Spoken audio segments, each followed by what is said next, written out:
Hey guys, today's story is The Irish Cinderlad by Shirley Climo. It is a spin on a traditional Cinderella story, but instead of the main character being a girl, it's a boy.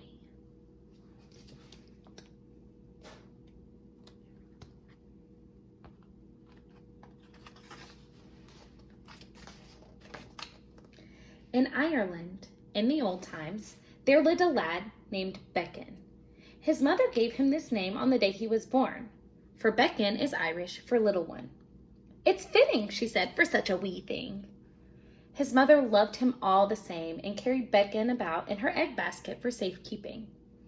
Whenever he opened his mouth, she spooned milk porridge into it, and Beckon began to grow. Red hair flamed on his head. His skinny legs got rounder, and his tiny feet got longer until his toes poked out of the basket. Although the rest of him stayed small, his feet kept on growing. By the time Beckon was 13 years old, they were so large he'd splash a puddle dry just by stepping in it. Still, Beckon's worries were few enough until his mother died.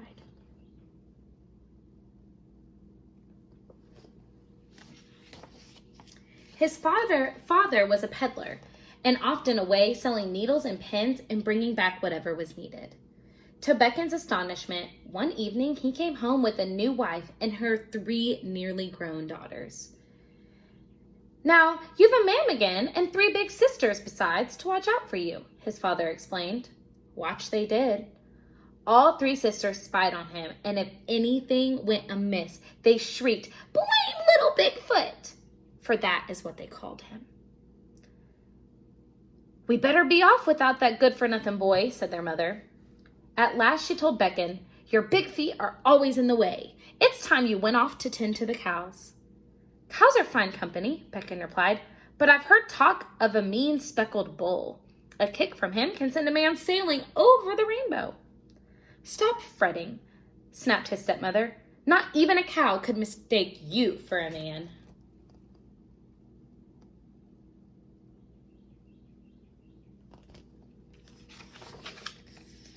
So Beckon became a herd boy.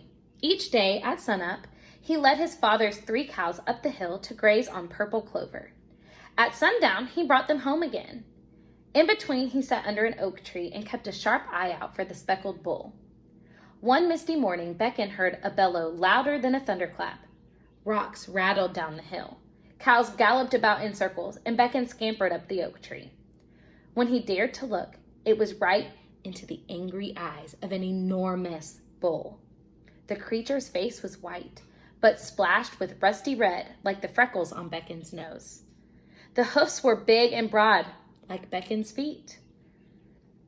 He twitched his long tail and pawed the ground, ready to knock down the tree and the boy in it. Quickly, Beckon stretched out his hand and scratched him behind the ear in the place cows like best. "We could be cousins, you and I," said Beckon, jumping down, "for we look to be patched together from the same odds and ends." The bull lowered his head with the wicked curved horns. But instead of tossing Beckon, he nuzzled his cheek. From that moment, the bull and the boy were fast friends. Beckon told of his troubles while the speckled bull listened, chewing thoughtfully.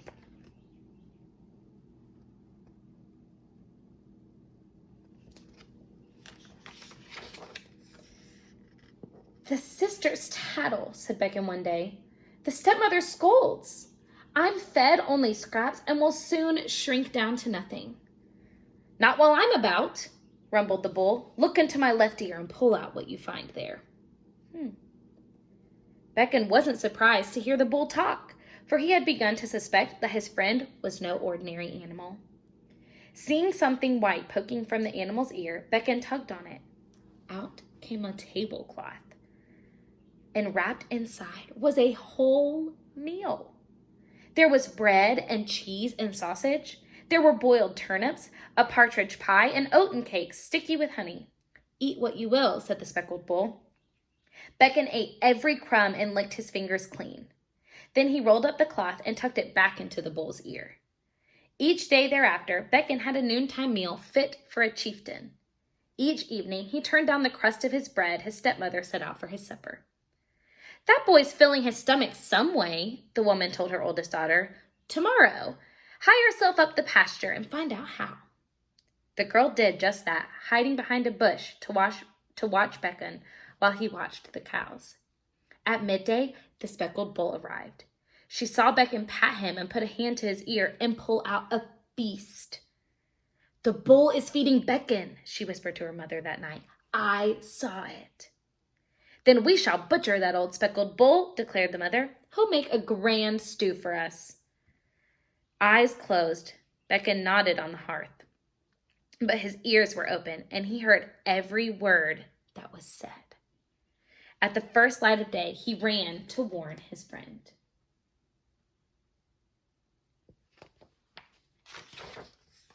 The bull snorted. I'll not end up in a soup pot. Get on my back, lad. We'll soon be gone from here. With Beckon holding tight to his horns, the bull trotted up the hill, over a steep mountain, and through a wood of beech trees. In a meadow, many days from home, the bull stopped. Here we bid goodbye, he said, for it is here that the gray bull and I must fight. No! Beckon threw his arms around the bull's neck. The gray bull shall kill me, for my fate has been foretold. When I am dead, you are to twist off my tail. Beckon stared at him in horror. Never! Wear my tail as a belt. Use it when you need my help the most. The bull nudged Beckon gently. Do as I say. Early the next morning, a bull, gray as the sky overhead, came charging through the trees. The two bulls locked horns and fought throughout the rainy day. When evening came, the gray bull had disappeared and the speckled bull lay dead. Beckon sat beside his friend all night. At dawn, remembering the bull's words, he cautiously twisted his tail. It spun around in a full circle and came off at once. Beckon wrapped the tail twice about his waist and then, for the last time, reached into the animal's ear. He pulled out the tablecloth, now bare of food and fresh as new, and carefully covered the bull. Slán, he whispered, which is the Irish word for goodbye.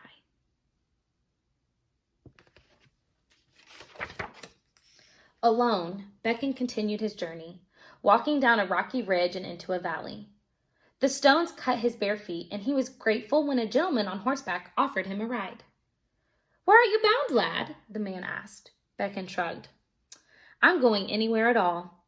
You could come along with me, the gentleman suggested. I am in want of a cowherd. Herding is what I do best, answered Beckon. I've this horse, 3 cows, 4 sheep, and a donkey, and all of them good-natured. What's bad-tempered is on the other side of my wall. An arach. A giant? Beckon exclaimed. I'd like to see one. Take warning. The gentleman waggled his finger. My last herd boy, a lad far bigger and stronger than you. Although he knew quite well what was meant, Beckon said at once, I'll have the job anyway, if it please you.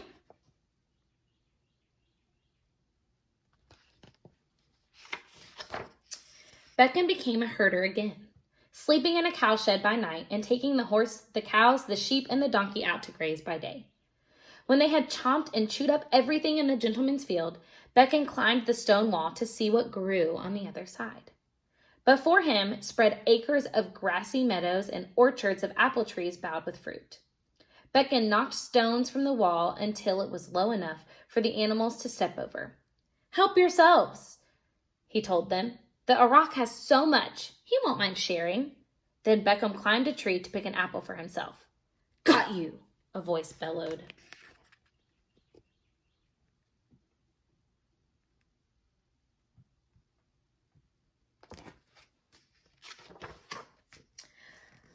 A sword slashed through the tree, chopping limbs into kindling and sending Beckon tumbling to the ground. Hardly a bite on your bones, a huge and hideous giant poked Beckon with the sword. But a bite is better than nothing. Beckon's teeth began to chatter. The rest of him was too frightened to move. Then he remembered the speckled bull's last words. He pulled off his belt and flung it at the giant. As if it were alive, the bull's tail coiled like a snake about the giant's neck. The giant dropped his sword. Call it off, he croaked. Not ever, vowed Beckon. Not. His eye fell on the giant's shiny buckled boots. Not until you give me those boots. "Be gone and never come back," Beckon commanded. The giant glared at Beckon, but he kicked off his boots. Beckon climbed up on the donkey, caught hold of the bull's tail, and yanked it like a bell pull. "Promise?" The giant's face turned purple. "Promise," he puffed. As soon as Beckon let go, the belt unwound. With a fearsome howl, the Arak bounded over the wall and disappeared. Beckon buckled on the giant's huge boot. "Just my size," he said. Then, waving the sword, he led the herd home.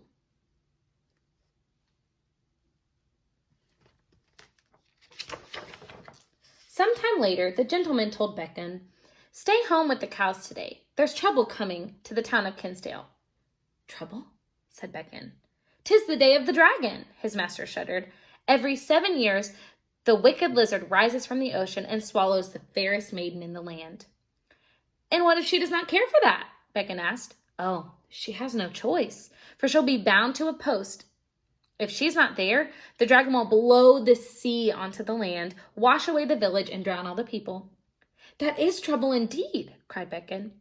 "This year, the lass is Princess Finola, the king's own daughter." He squinted at Beckon. "Don't you be thinking of going. The crowd might crush one as small as you." Going was just what Beckon had in mind. While his master slept, Beckon pulled on the giant's boots and thrust the sword into his bull-tail belt. Then he scrambled up on the donkey and rode off into Kinsale.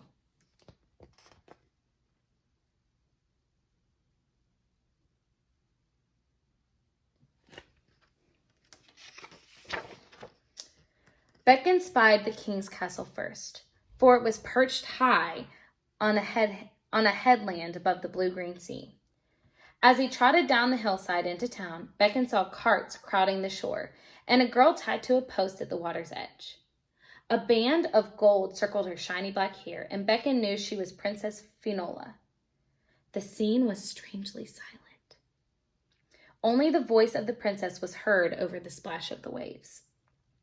"Will no one help me?" she pleaded. People looked away from her. Some hung their heads, but none moved.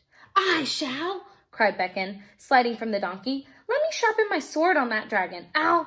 Look behind you!" the princess screamed.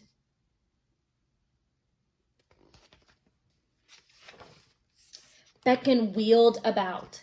The sea was bubbling as if coming to a boil, and suddenly a monstrous dragon burst from the water. Flames flashed from its mouth, and barbed tail churned the waves to a froth. Scales plated its body like armor, and the nails on its toes were sharper than daggers. Beckon raised the giant's sword with trembling hands. "Beware, serpent!" he shouted, and the battle began.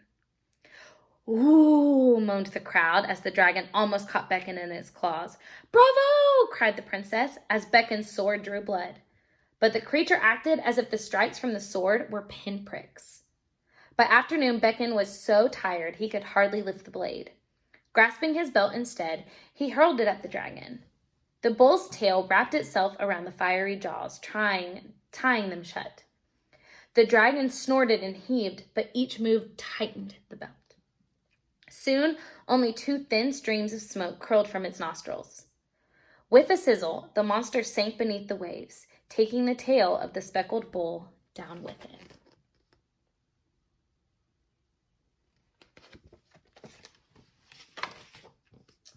People cheered and rushed to Beckon, almost crushing him, just as his master had warned. Then he heard, "Little Bigfoot," and saw his 3 stepsisters ready to pounce on him like 3 cats on a mouse. Beckon jumped on his donkey. "Wait!" cried Princess Finola. She reached for Beckon and caught him by the boot. "I want to thank you." "You're welcome, to be sure." Kicking the donkey, Beckon took off down the road, as if the dragon still chased him, and the princess was left holding his boot.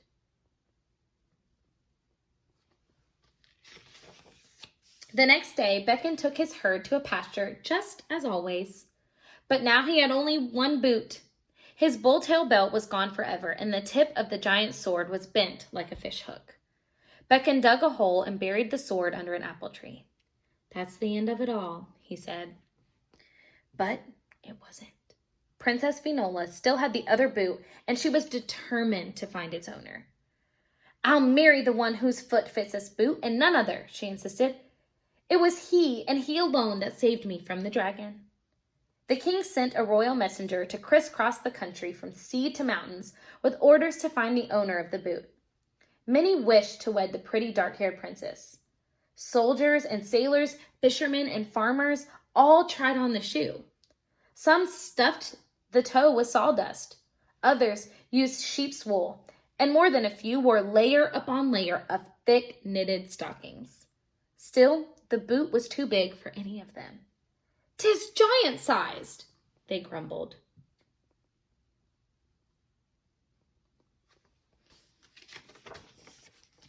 A year passed before the messenger arrived at the gentleman's house. When Beckon's master slipped on the boot, it slipped right off again. "Let the lad have a go at it," he said. "A cowherd?" The messenger winked at the gentleman, but he handed the boot to Beckon. "Why not?" Of course, the boot fit Beckon as snug as his own skin. He kicked up his heel, grinned at his master, and said to the astonished messenger, "I've the mate to it in the cowshed." Soon enough, Beckon was on his way to Kinsale again, wearing both boots and astride the gentleman's fine horse. "How grand!" cried the princess when he arrived at the castle. "We're just the same height, sir, so I know we'll see eye to eye on everything." He grinned at her. "You can call me Beckon," he said, "for that's what my mother has named me." "You shall be Prince Beckon," said Princess Finola.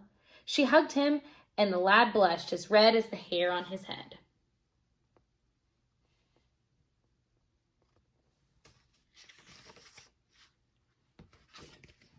The end. I hoped you enjoyed this story, this twist on a regular Cinderella. Bye.